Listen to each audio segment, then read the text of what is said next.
మంచి క్యారెక్టర్స్ కోసం ఏళ్లకేళ్లు ఎదురు చూసేవాళ్ళు హీరోయిన్స్. ఆ తర్వాత బిగ్ ఫిల్మ్స్ లో ఛాన్స్ వస్తే సూపర్ అనుకునేవారు.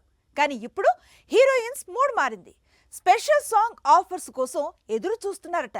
అదేంటి, కెరీర్ను మలుపు తిప్పే క్యారెక్టర్ని వదిలిపెట్టి సినిమా మొత్తంలో 3 నిమిషాలు కనిపించే స్పెషల్ సాంగ్స్ కోసం ఎందుకు ఎదురు చూస్తున్నారు అంటారా? అంతా కిసిక్ మహిమ అట. పుష్ప 2 అంతా ఒక ఎత్తు, కిసిక్ సాంగ్ కు వచ్చిన క్రేజ్, అటెన్షన్, వ్యూస్ మరో ఎత్తు. ఇప్పుడు హీరోయిన్స్ ఇలాంటి అటెన్షన్, క్రేజ్, యూట్యూబ్ లో వ్యూస్ కోసం కోరుకుంటున్నారు.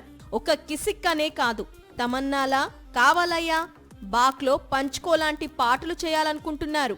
హీరోయిన్ సెంట్రిక్ మూవీస్ చేస్తున్నారు. స్టార్ హీరోస్ తో కలిసి మూవీస్ లోనూ నటిస్తున్నారు. వెబ్ సిరీస్ లో టాలెంట్ చూపిస్తున్నారు.